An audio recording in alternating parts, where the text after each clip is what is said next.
محترم حضرات، آج ہم آپ کو بتانے والے ہیں کہ قربانی کی شروعات کیسے ہوئی۔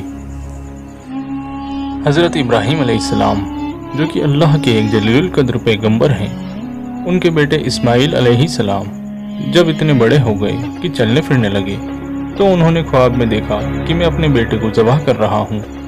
اب کیونکہ نبیوں کا خواب سچا ہوتا تھا تو اللہ کی طرف سے ہوتا تھا، اس لیے صاف ظاہر تھا کہ یہ خواب نہیں بلکہ اللہ کا حکم ہے۔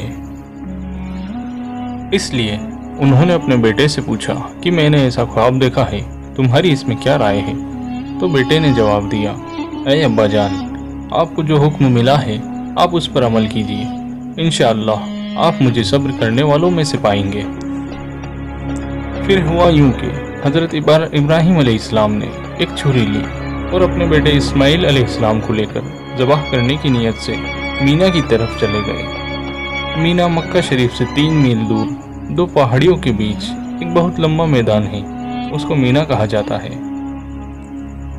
جب ابراہیم علیہ السلام مینا میں داخل ہونے لگے تو ان کے بیٹے کو شیطان بہکانے لگا۔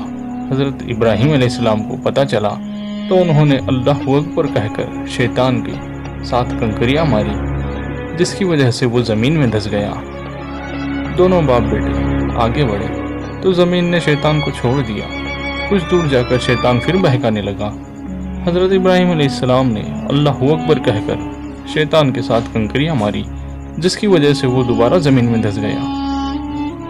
دونوں باپ بیٹے آگے بڑھے تو شیطان نے پھر ایسا ہی کیا، تو حضرت ابراہیم علیہ السلام نے اللہ اکبر کہہ کر شیطان کے ساتھ کنکریاں ماری۔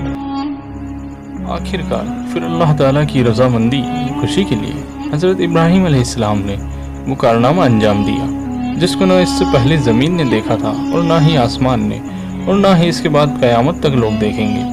انہوں نے اپنے دل کے ٹکڑے کو منہ کے بل زمین پر لٹا دیا، چھری تیز کی اور آنکھوں پر پٹی باندھی، اور اس وقت تک پوری طاقت سے چھری چلاتے رہے جب تک اللہ نے ان کو پکار کر یہ نہیں کہہ دیا کہ اے ابراہیم، تم نے خواب سچ کر دکھایا اور ہم لوگوں کو ایسا ہی بدلہ دیا کرتے ہیں۔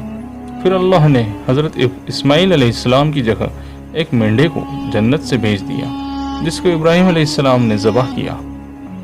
ذبح تو کیا مینڈے کو، لیکن ثواب ملا بیٹے کی قربانی کا، کیونکہ دونوں باپ بیٹے دل و جان سے اس کام کو انجام دے رہے تھے، طے کر چکے تھے کہ آج ہمیں اس کام کو انجام دینا ہی ہے، جس کا اللہ کی جانب سے حکم ہوا تھا۔ باپ نے بیٹے کو قربان کرنے کے لیے پیشانی کے بل لٹا دیا اور بیٹا خوشی کے ساتھ لیٹ بھی گیا۔ اپنے نیت میں یہ دونوں سچے تھے۔ ناظرین کرام، اور اسی واقعے سے حج کے موقع پر کنکریاں مارنے کی شروعات ہوئی۔ اس میں حضرت ابراہیم علیہ السلام نے 3 جگہ شیطان کو کنکریاں ماری تھی اور وہ زمین میں دھس گیا تھا۔ اب ان جگہوں پر پتھر کے مینارے بنا دیے گئے ہیں جہاں پر حاجی 7 کنکریاں مارتے ہیں۔ اسی واقعے سے قربانی کی شروعات ہوئی۔ اس کے بعد اللہ کی رضامندی کے لیے جانوروں کی قربانی کرنا عبادت میں شروع کیا گیا، اور پھر محمد رسول اللہ صلی اللہ علیہ وسلم کی امت پر بھی قربانی واجب ہو گئی۔